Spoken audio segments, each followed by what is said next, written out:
अमीर आदमी जागता है और हैरान रह जाता है। वह अपने पास एक 300 पाउंड की महिला को लेटा हुआ पाता है। वह बाथरूम की तरफ भागता है और उल्टी कर देता है। उसी वक्त महिला भी जाग जाती है। वह आदमी कहता है कि वह उससे निपटने के लिए किसी को ढूंढेगा।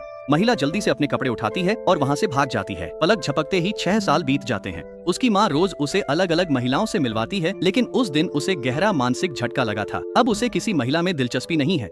डॉक्टर का कहना है कि उसे महिलाओं से नफरत की एक दुर्लभ बीमारी हो गई है। यह सुनकर उसकी माँ लगभग बेहोश हो जाती है। इसी समय एक छोटा लड़का अपनी हालत के बारे में डॉक्टर से मिलने आता है। उस आदमी की माँ उसे देखकर बहुत हैरान होती है, क्योंकि वह लड़का बिल्कुल उस आदमी के बचपन जैसा दिखता है। उसे यकीन है कि लड़का उसका सगा पोता है, इसलिए वह तुरंत उस आदमी से पूछती है कि क्या चल रहा है। आदमी अपनी माँ से कहता है कि उस औरत का जिक्र न करें। फिर वह लड़के से उसकी उम्र और उसके माता पिता के बारे में पूछती है। लड़का कहता है कि वह 5 साल का हो चुका है और उसने अपने पिता को कभी नहीं देखा। आदमी की माँ डॉक्टर से पितृत्व परीक्षण यानी पैटर्निटी टेस्ट कराने के लिए कहती है। तभी लड़के को अपनी माँ की आवाज सुनाई देती है। वह डॉक्टर से उसे अस्पताल से जाने देने के लिए कहता है, क्योंकि उसकी माँ पैसे कमाने के लिए बहुत मेहनत करती है। तभी वह महिला दरवाजा खोलकर अंदर आती है। उस समय वह आदमी फोन पर बात कर रहा होता है। जल्द ही डॉक्टर टेस्ट पूरा कर लेता है और लड़का वाकई उस बूढ़ी औरत का सगा पोता निकलता है। इसलिए डॉक्टर लड़के को वीआईपी वार्ड में शिफ्ट कर देता है। खबर सुनने के बाद बूढ़ी औरत तुरंत अपने बेटे से पूछती है कि वह औरत कहाँ है। आदमी बहुत बेचैन हो जाता है। वह अपनी माँ से कहता है कि अगर उन्होंने ऐसा किया तो वह घर छोड़ देगा। यह सुनकर माँ गुस्से में बेहोश हो जाती है।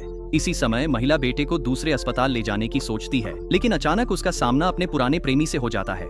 उस समय पूर्व प्रेमी ने उसे परेशान करने के लिए शादी का प्रस्ताव रखा। उसके यहाँ कहते ही पता चला ये सब धोखा था। वे सब उस पर हंसने वाले थे। अंत में नशे में धुत महिला उस आदमी के कमरे में चली जाती है। पूर्व प्रेमी के पास खड़ी एक सहपाठी उस महिला को पहचान लेती है। महिला जाने लगती है, लेकिन उसका पूर्व प्रेमी उसे थप्पड़ मारता है। होश में आते ही बूढ़ी औरत उस आदमी को बताती है। वह कहती है कि लड़का उसका सगा बेटा है। वह मांग करती है कि उसके बेटे को उस औरत से शादी करनी होगी और उसे घर लाना होगा। पूर्व प्रेमी महिला को घुटने टेकने को मजबूर कर रहा है। वह छोटे लड़के को लात मारकर गिरा देता है। सौभाग्य से बूढ़ी औरत समय पर पहुंचती है और उन्हें चेतावनी देती है कि उसके पोते को न छुए। जल्दी ही वह आदमी भी अस्पताल पहुंचता है। महिला को देखकर दोनों को लगता है कि वह जानी पहचानी है।